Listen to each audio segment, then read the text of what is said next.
ये घटना है 21 मई 2026 वार बृहस्पतिवार दोपहर 1 बजे उत्तर प्रदेश जिला गोंडा। सरयू नदी में कुछ लोग जो है अंतिम संस्कार करने के लिए आए थे, 40-50 लोग होंगे। और जब वो अंतिम संस्कार कर रहे थे तो उनकी नज़र सरयू नदी में गई। उन्होंने देखा कि एक डेड बॉडी जो है वो पानी पे तैरती हुई आ रही है।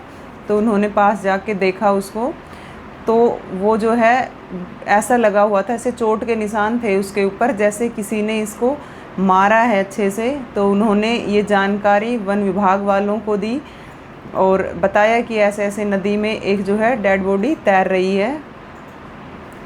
तो राम राम, कैसे हैं आप सभी? आई होप सब एकदम स्वस्थ होंगे और मस्त होंगे। तो बात है 20 मई 2026 की, वार बुधवार को दीपक शर्मा और उनकी पत्नी और एक उनकी बेटी होती है 4 साल की।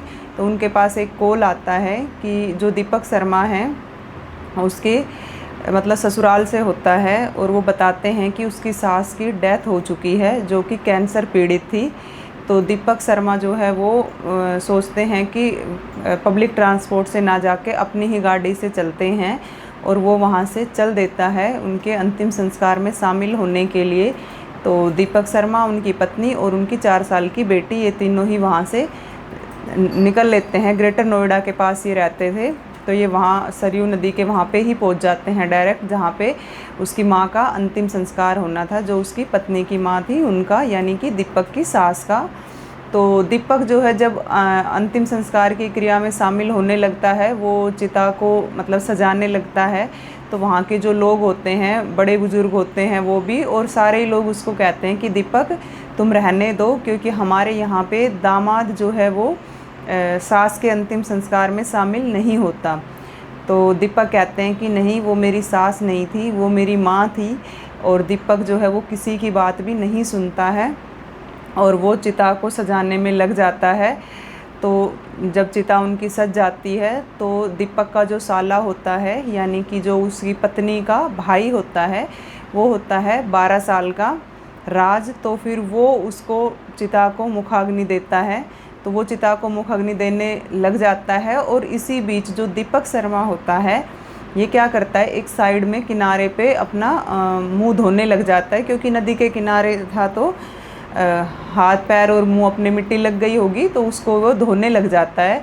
तो जैसे ही वहाँ के गांव के जो भी बुजुर्ग थे उनकी नज़र, और जितने भी लोग थे उनकी नज़र उस पर पड़ती है दीपक पे, तो वो कहते हैं कि दीपक तुम यहाँ पे मत जाओ, यहाँ पे खतरा है और यहाँ पे बड़े बड़े मगरमच्छ है, तो तुम यहाँ से साइड हट जाओ, यहाँ पे मत हाथ मुँह धो। लेकिन दीपक जो होता है वो किसी की नहीं सुनता। और जैसे ऐसे होता है ना कि हम जब किसी की बात को इग्नोर करने के लिए ऐसे कर देते हैं कि नहीं, तो इसी तरह दीपक उनकी साइड मुंह करके हल्का सा मुस्कुरा देता है। लेकिन जैसे ही दीपक जब दोबारा से अपना मुंह मतलब ऐसे धोने के लिए नदी में जाता है, करता है मुंह, तभी एक मगरमच्छ आता है और सचमुच वो दीपक को जो है मुंह से पकड़ के उसके सर से और ले जाता है उसको। तभी वहाँ पे अफड़ा तफड़ी मच जाती है, और जितने भी लोग होते हैं वो मतलब उसको बचाने की कोशिश करते हैं, लेकिन वो उसमें कुछ नहीं कर पाते और चीख पुकार मच जाती है।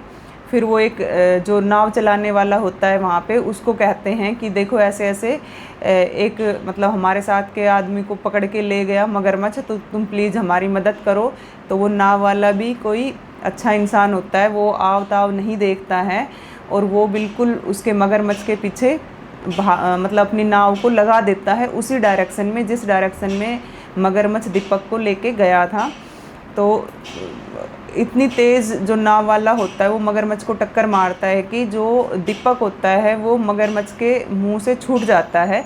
लेकिन फिर नाव वाले को, क्योंकि अपनी नाव को भी थोड़ा संभालता है वो, और संभालने के बाद वो जैसे ही फिर से उसी डायरेक्शन में लाता है जहाँ पे दीपक होता है, तो नाव वाले के पहुंचने से पहले ही जो है वहाँ पे मगरमच्छ पहुंच जाता है, और वो फिर से दीपक को जो है अपने मुंह में दबा के ऐसे गायब हो जाता है जैसे पता ही नहीं चलता कि वो कहाँ पे गया।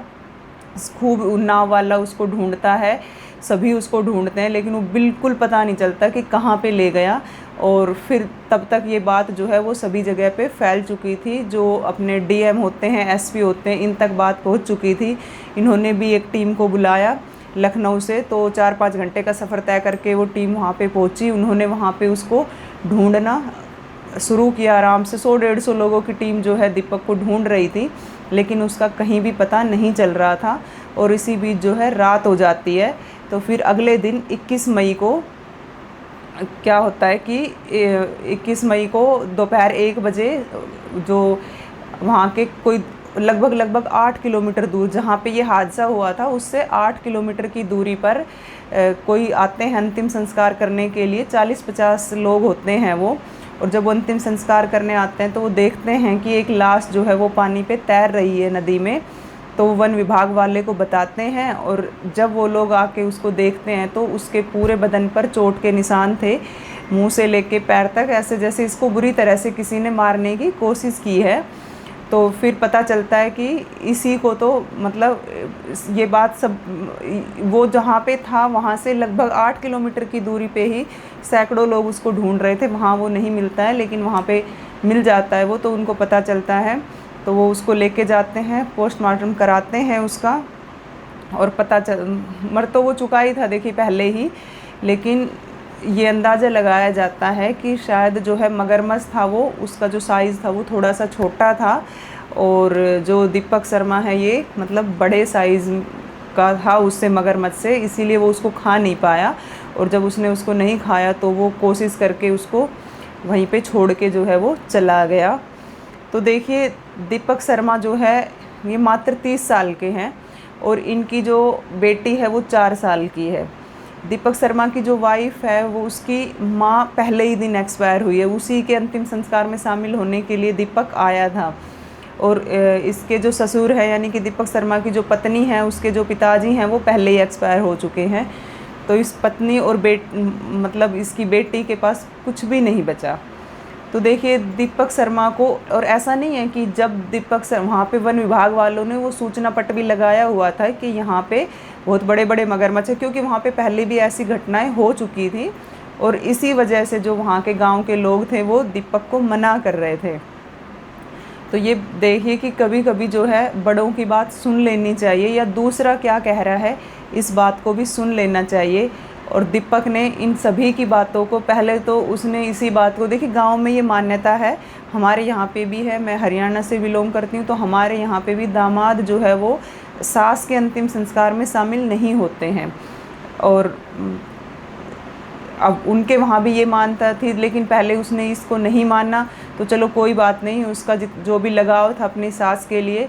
लेकिन फिर जब वहाँ पे सूचना पट लगा हुआ है, गांव के लोग उसको बोल रहे हैं, लेकिन फिर भी उसने जो है उनकी बात को बिल्कुल ही अनसुना कर दिया।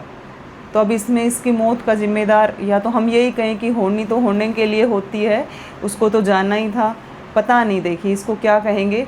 लेकिन दीपक को अगर उनकी बात सुन लेता दीपक और वहाँ पे नहीं जाता, तो फिर आज दीपक ज़िंदा होता और अपनी पत्नी और अपनी बेटी के पास होता। और दीपक की पत्नी और उसकी बेटी का तो मतलब क्या ही कहें, उनके तो दुख का कोई अंदाज़ा ही नहीं लगा सकते। लेकिन वन विभाग वालों ने उनको 4 लाख की जो है वो आर्थिक मदद देने का वादा किया है, लेकिन आर्थिक मदद जो है वो इंसान की भरपाई तो कभी नहीं कर सकती। तो इस सच्ची घटना से हमें यही सीख मिलती है कि हमें कभी कभी दूसरे की बात भी सुन लेनी चाहिए।